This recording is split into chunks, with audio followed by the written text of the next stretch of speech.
कामचोर बहू। कांता बहन की दो बहुएं थीं, बड़ी कल्पना और छोटी प्रिया। कल्पना का जैसा नाम वैसा ही काम। सारा दिन कल्पनाओं में रहती, ना कोई काम करती ना कोई धाम। अरे कल्पना बहू, जरा अच्छी सी चटनी पीस दे, आज कुछ मजेदार खाने का मन है। पेट में जलन हो जाएगी माँ जी बुढ़ापे में, और वैसे भी मेरा काम करने का वक्त शाम का है, आप प्रिया को ही बोल दो। इतना कहकर कल्पना वहां से चली जाती है। कांता कल्पना के ऐसे रवैये से काफी परेशान रहती हैं। मैं बना देती हूँ माँ चटनी, ऐसा बोलकर प्रिया माँ को चटनी बनाकर प्लेट में खाने को देती है कि तभी वहां कल्पना आ जाती है। अरे वाह चटनी, जरा चक्कर तो देखूं, बड़े दिन हो गए।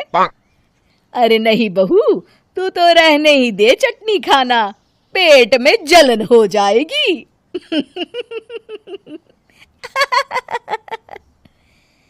इतना कहकर कांता और प्रिया दोनों हंसने लगते हैं।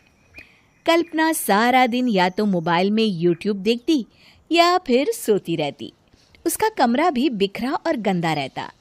एक दिन कल्पना का पति अशोक उससे कहता है, अरे कल्पना, जानवर भी उस जगह को साफ कर लेता है जहां वो बैठता है, तुम तो इंसान हो, कैसे इतने गंदे कमरे में रह लेती हो? देखो सारा सामान यहाँ वहां बिखरा पड़ा है। ज्यादा अपनी माँ का बोल ना बोलो। हाँ, कमरा तुम्हारा भी तो है, गंदा लग रहा है तो साफ कर लो। पता नहीं तुम्हारे साथ मैं कैसे जिंदगी बिताऊंगा। इतना कहकर अशोक वहां से चला जाता है। कल्पना बस खाना खाने कमरे से बाहर आती और फिर से कमरे में चली जाती। इससे कांता बहन काफी परेशान रहती। एक दिन प्रिया कांता से कहती है, माँ, मैं सारा दिन काम करके थक जाती हूँ, आप कल्पना दीदी से कहिए ना कि सुबह और शाम का काम बांट ले। मैं तो अब सिर्फ एक वक्त का ही काम करूँगी। हाँ।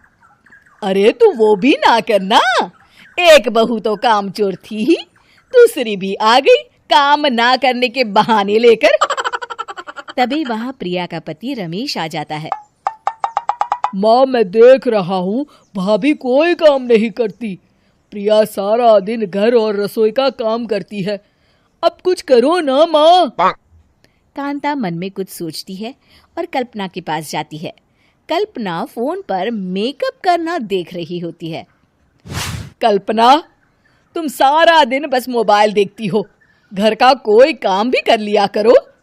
प्रिया सारा दिन काम करके थक जाती है, आज से मैंने फैसला किया है, एक वक्त का काम तुम करोगी, सुबह का खाना तुम बनाओगी और रात का प्रिया। आप लोगों ने काम को हवा बना रखा है। अरे पता नहीं थोड़ा सा ज्यादा काम करने में आप लोग घबरा क्यों जाते हैं। और हाँ, बहुत ज्यादा प्रिया की तारीफ मत करिए मेरे सामने, बड़ी बहू तो मैं ही रहूंगी।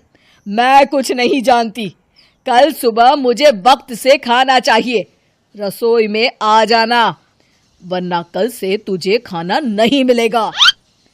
अगली सुबह कल्पना रसोई में नहीं आती है। वो देर से सोकर उठती है और बाहर आकर कहती है, अरे भूख लगी है, आज खाने में क्या है?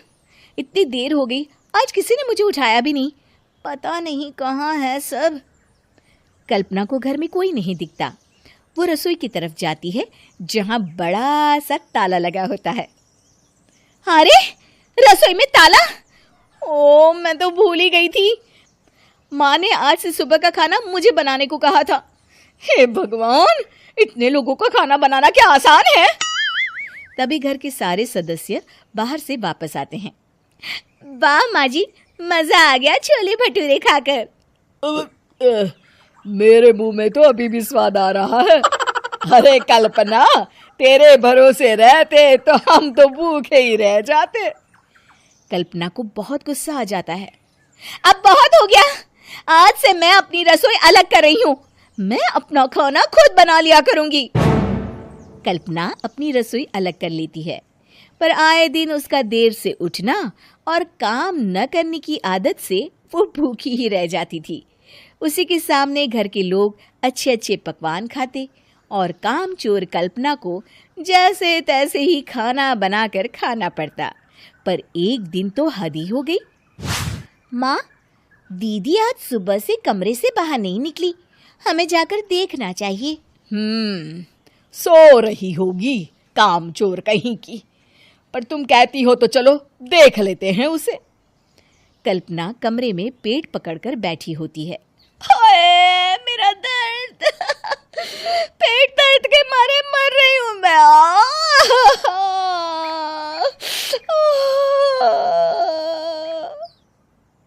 अरे दीदी, क्या हुआ?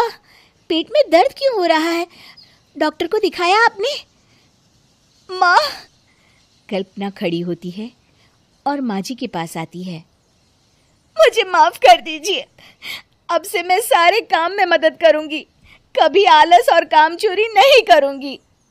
हाँ हाँ, वो तो ठीक है, लेकिन अचानक क्या हो गया जो तू काम करने को तैयार हो गई?